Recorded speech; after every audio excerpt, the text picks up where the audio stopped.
Rather than share a best practice this month, I wanted to share a few useful tools and tips that may help you focus your activities anywhere from the club level to the district level or beyond. Number one, we're going to start by sharing a quick update on the goals that the Rotary Board of Directors and the trustees of the Rotary Foundation have given public image coordinators for the 22-23 year. And I thought that and then we'll go through and do a quick showcase of some updates to the brand center that I think make things easy. And then you'll hear some tips from a couple of our assistant public image coordinators first or as well. So first, though, I'd like to share these goals for 2022-23 Rotary year. Well, these goals are specifically for me as a public image coordinator and our team. I think it's important to share these with you for a couple reasons. First, you get to see what the Rotary International Board feels are the most important priorities we have in the year ahead. And second, it's a great way to provide examples of what good action-oriented goals should look like. So the first goal, as you can see on the slide, is to elevate Rotary's global profile as people of influence, people of purpose, and people of action. The more we can tell people who we are and that we have influence, purpose, and are willing to take action, won't that make more people want to become members or become partners with us? So I think that's important, and certainly we will work to elevate that through many of our communications.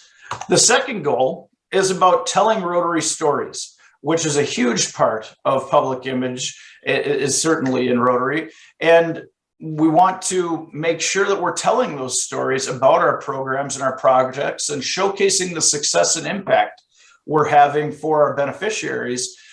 So if goal number one is about telling people who we are, then I think this goal is about telling people what we do.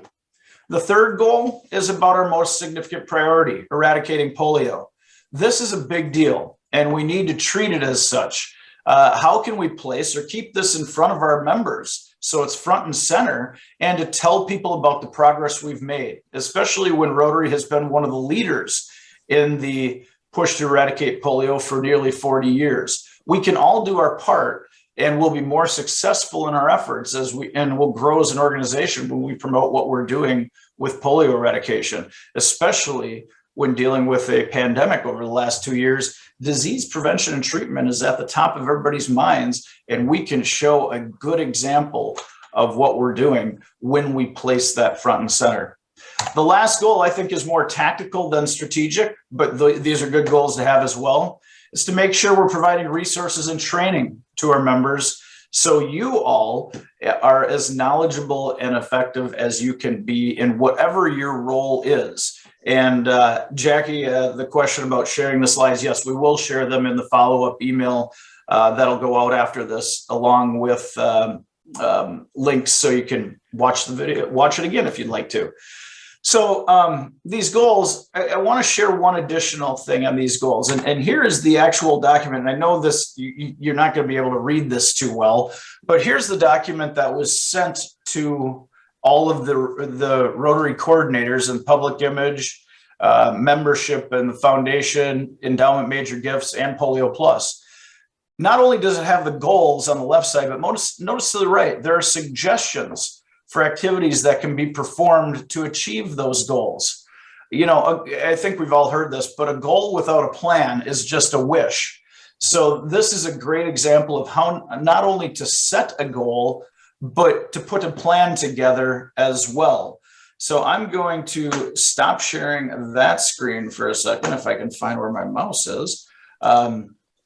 So that's that part. It wasn't meant to be a deep dive, but those are our goals next year. And I wanted you to at least see those because that's what we're going to be focusing on as a group. So you're going to hear that when we're talking to you as district leaders. And I think it makes sense to try to combine that down and do some of the same type of communication to our clubs as well.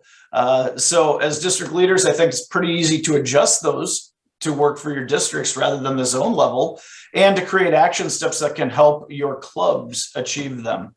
With a plan in place, you'll be more effective in promoting Rotary throughout our organizations. So now I'd like to share a little on some of the new features in Rotary's Brand Center that I think that'll make it a little bit easier for you to find what you're looking for, especially when it comes to correct brand elements. This isn't even going to be near the main course. In fact, I have in my notes here more of an appetizer, but it's almost like a snack before the appetizer. So you know where to look for these things. In the past, Rotary has had different documents that talk about brand fidelity and brand compliance, things like that. And they aren't the most user-friendly things in the world. I think these new features will help you better navigate the Brand Center to be able to find information you need. So let's take a look here. I'm going to share a different screen. When you go into My Rotary, obviously on the front page, you can see that okay. I think I have the right screen up. Everybody, okay, thanks, Tom. After signing into My Rotary, which you've done, you can go to either the Member Center, and then you see Brand Center down here, and that's where you're going to click, and it brings up the Brand Center page.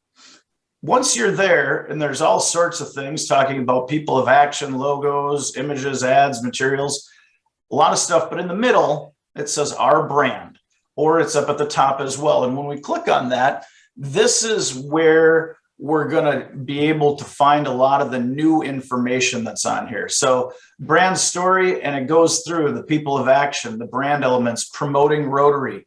We're able to, in the people of action part of things, we're able to learn, and I'll click on that, but it's got telling your people of action story, showing members taking action, examples of good pictures of people taking action versus examples of images you want to avoid. It also, at the bottom here, resources and reference, you see it has a link to one of the courses in the Learning Center that if you want to learn more about promoting your club as people of action, you can take that course in the Learning Center and learn a little bit more there. At the top as well, and all these pages have this, is these marketing materials, where you could download ready-made people of action ads or create your own by using templates. I'm not going to show you how to do this right now, but you can go in and create templates like this one that has, you can put the people of action logos and words of action above and beyond your pictures. So a great resource there. If we go back here, the promoting Rotary. Again, there's resources here. You can see some of the examples, many of which include PDFs that you can download and utilize. And there's even a handy little table of contents to the side, but this has all sorts of information that could be beneficial to you. The thing I want to spend a minute on, though, is the brand elements in the middle, because this is the part that I think we can all do a better job at, and this lays it out as well as I've seen. It's not in a 20-page PDF anymore. If you click on brand elements, it talks about your logos at a glance. That's a one-page document. But this page goes through talking about the signature systems, your logos that you should use for your club or your district or the zone, or logo lockups when you're using a partner or a one-off event or program or a sponsor's logo. When you're going to use the master brand, don't just use the master brand, okay? That means it's a Rotary International event. You want to use your club or district logo on your own events. And down even to the bottom where it's got, here are the colors and the typography. So we'll look at these real quick. Here are the Rotary colors. And in fact, down below, here are the color codes for them. So if you're in, let's say you're making a PowerPoint or you're doing anything, you can add in the right color so it connects right to the Rotary brands. Same thing with the different types of font. Some are licensed, the Fruitigers are licensed, but if you don't have those, use the Open Sans or Arial Narrow. It shows things like that. The other thing that I think is cool in here is, and we'll just go to the logo for a moment. But on these, it's showing here's what they should look like, both Rotary, Rotaract, and Interact. And then up above, again, marketing wise, create or update your club, district, or zone logo. So you can go in and create your own logo from that perspective. We're not going to do that right now because that's not what this is all about. But I wanted to show you that, there's a lot of times at the brand center, it's tough to find everything. They've redone it. It's more user friendly. It's more I like it, and I get frustrated over it. So that's a good thing. I'm here in District 5960, so there we go. Rotary District 5960, and then we could download that file from there. So pretty easy way to go about things. So I'll stop there because that's not what this is all about today. But I wanted to at least showcase those goals and some of those resources so you know where to look for them. And I will send out those goals afterwards, as well as some of the links for the brand center too. Now, though, we've covered some goals and resources, and I want to give you a couple tidbits today, other than just the deep dive with John on hybrid meetings in a minute. And I'd like to call on a couple of our assistant public image coordinators to share a thought or two that I thought might be useful to all of you. Since we have an audience with a variety of experience today, I thought it'd be good to have our AR picks look at things from a different perspective.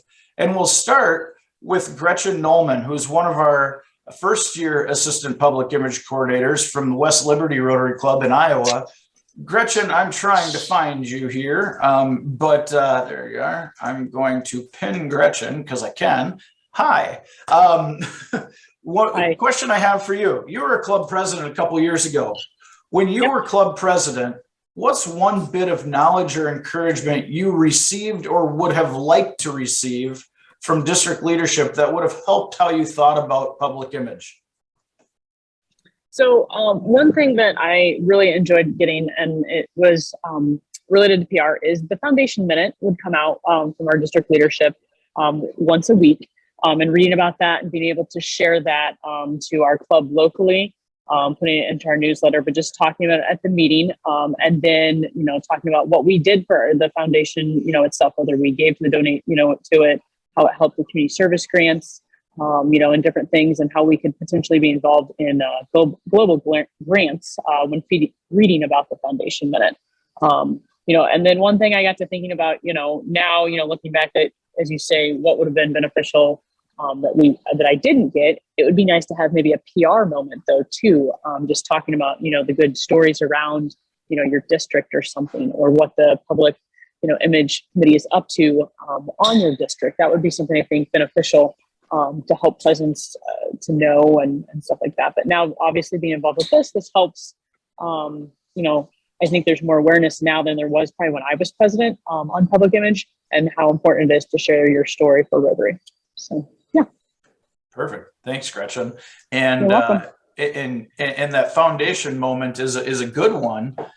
And I will send the email address out to everybody so you can get on that mailing list. But it's a great way to essentially, you're going to be able to have a story each month or each week about what people are doing with regards to foundation grants. And it's a great way to just encourage people to give through those examples. So yeah, that's a great one. Next, I'm going to bring on Stephen Smutney, and who is one of our second-year assistants, who's also been active in his district public image committee. And he's from Chicago. Stephen, you've been a district public image chair and have quite a bit of experience as an assistant public image coordinator as well. If you were starting as a district public image chair today, knowing what you know now, what would be your top priority?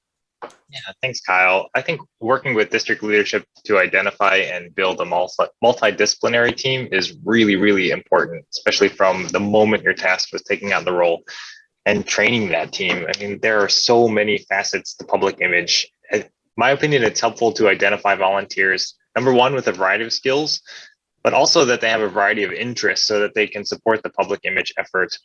And I know it's difficult sometimes to secure volunteers. So think about past club public image chairs and future club public image chairs, individuals that you might want to prepare for taking on a public image role in their own clubs at a later date.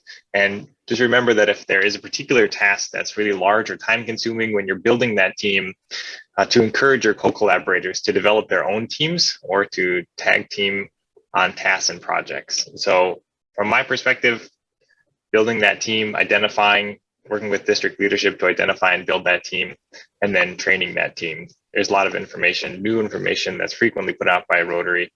And that training that team is just a huge part of creating success and preparing your co-collaborators for guidance and ideas and the goals that district leadership and your public image goals for the year as well. So that's what I think that's great. In the multidisciplinary fact, putting people that have different skill sets and knowledge bases. And the other thing that I would add to that is a story from way back when with the company I work with. And I think I've shared this before, but the help desk used to be made up of a bunch of, tech people who had zero personal skills whatsoever. So when I was calling with an issue and they're being condescending and, well, you should just know how to do this, and I just wanted to throw my computer out the window, it didn't help reduce the anxiety level. They made a shift, and instead they started hiring communications majors that they could train to help be on the help desk side of things. So there was a little bit better, bedside manner, so to speak. And I think, what does that have to do with us? Well, find the people that are energetic and passionate about it first, because you can't change energy, but you can teach them different skills. And if they have the right energy or a little bit of the knowledge base, you can help them learn exactly the specifics of what they need to do later. But it comes back to a team, and we can't do it all ourselves. So thanks for that, Stephen. And thanks for everything you do. I am going to bring on one more assistant, and that is Scott McLaughlin. And we're going to hear from a little different view from Scott. Scott is from the Kearney Dawn Rotary Club in Nebraska, and Scott is a past district governor. So Scott, as a past governor, looking through the public image lens, and I know that there are people in the governor line on this call today, what's one thing you know now after you've been district governor that you didn't know at the beginning or during the training to be governor that you would like to have implement, if you could? Thank you, Kyle. I know you didn't mean this when you asked this question of me, but you do realize that I was in the governor year right in the middle of the pandemic. So when COVID-19 hit, Rotary slammed on the brakes. Everything went up in flames, and all those plans that we had to do things during that year that I was governor very abruptly changed directions. I'm thinking about the answer to this question, and then I'm gonna hit you a softball here, or throw you a softball, because I think it pivots directly to our deep dive today. And the one thing that we did, obviously, when they shut down everything and Rotary couldn't have meetings anymore, the one thing that we pivoted to was to go to digital Zoom meetings or online meetings to at least keep the focus on Rotary and keep the ball rolling in the right direction. The one thing I did not know much about, and I'm a tech person, I did not know much about handling tech meetings or multiple sessions of meetings properly. And by having the speaker that we've got on here following me here in just a few moments, I think that the people here are going to really get a good idea of how to do what we call a hybrid meeting now that we're all comfortable with doing. But 2 years ago when that happened, we really didn't know. I mean, Zoom meetings were relatively new, and I wish I would have known more. We did the best that we could at that time, but now we've got a lot more experience. And I think it's very, very important for people to realize the significance of being able to conduct a hybrid meeting in the fashion that John is going to explain to us here in just a few minutes. And I've had the opportunity to meet John in person, and he's a great guy. He's very smart, knows what he's doing, and I think everybody will get a lot of great things out of this when John's finished. So that'd be it. Thanks, Scott. Yeah, I think the more we can do to connect to more people and make it easier for them, the better it is. And that's an important thing. So